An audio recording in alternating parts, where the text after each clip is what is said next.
monetization in games is always going to be a touchy topic for a lot of people, especially because all of the games coming out ever more recently have been just always online games, which require you to be connected to the internet because reasons, even if they're single player games. And then they always have to try and drip you content. Drip feed is what they call it, drip feed content, which it just entices you to spend more and more money. And then you have games, the gotcha games like Genshin Impact, which I think really a lot of the developers are just kind of trying to follow suit in, just because Genshin is literally just a money printing machine, really, if you think about it. I mean, just look at all of the money that they've made on that game. It's just crazy how much money they've made. Just people just giving away their money at that point.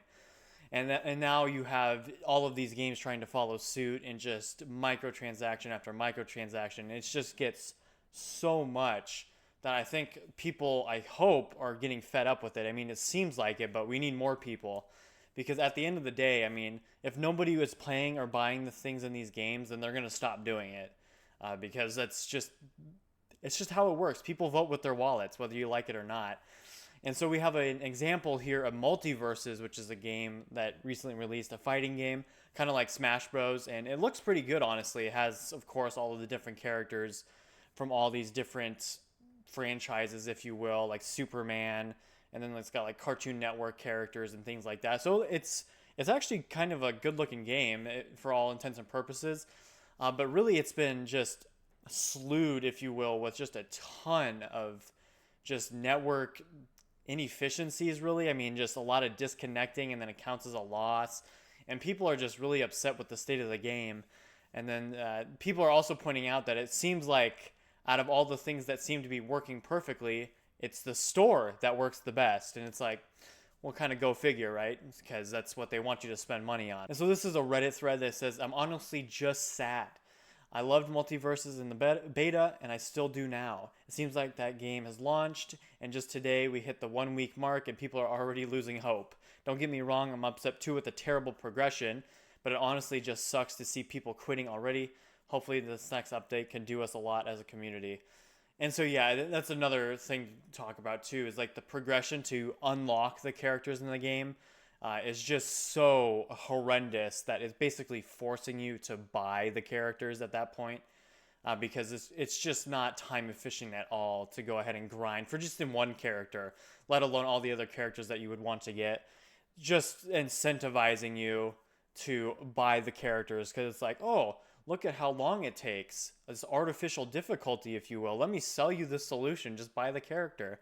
Huh, wow, thank you, game developer. It's just ridiculous that people will still fall for this stuff today, but it is what it is. I mean, obviously it works because people just keep buying. I don't know why people keep falling for it, but they do. It says best in class netcode, meaning 7 out of 10 games desyncing with no official acknowledgement. Nothing in the game works properly except for the effing store. And that's kind of like the highlight of this, really, is that there's a lot of networking issues within this game, and where basically what's happening is that you could have a really good fight going on, and then like the last second, if you will, somebody disconnects or just leaves the game, and then it just counts it as a loss, which is just not very incentivizing for you to play, because you feel like, well, if I'm playing the game and I'm trying to win, because that's the point of the game, is you trying to win the match, then if somebody can just leave at the last second and it just basically negates all of the effort, if you will, that I put into it for the duration of the match, and now it counts towards me negatively when they leave the match or when they're AFK, it's like, how in anybody's right mind is that okay gaming logic? I mean, it just doesn't work like that. Like, how are you able to have a system that penalizes people for winning? It's like, what? It just doesn't even make any sense. It's like, well, what is the reason to play the game then if somebody can just leave at the end if they're losing, and then they're not punished, but then you are? It's like, what? I just don't understand. It just doesn't make any sense, even fundamentally or any other way. Like, why even play the game at that point? Comment here says, I do not do networking or game dev, but the term rollback netcode to me implies when a desync happens, it will roll back and fix it.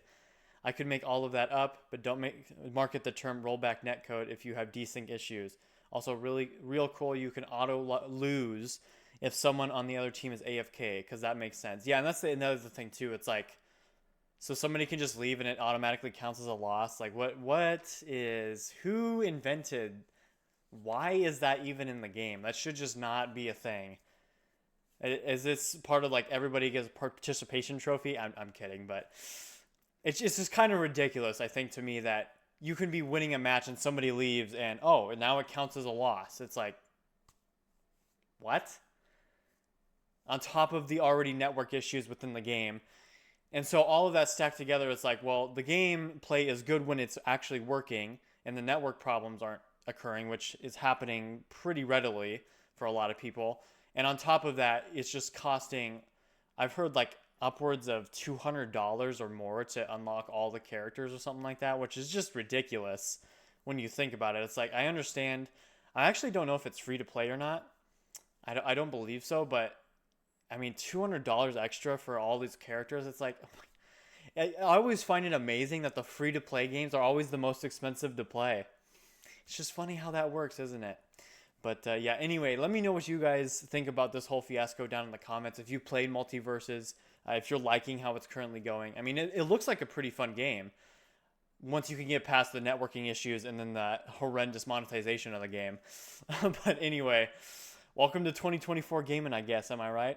But anyway, if you guys liked the video, make sure to leave a like, and I hope to see you guys around. Peace!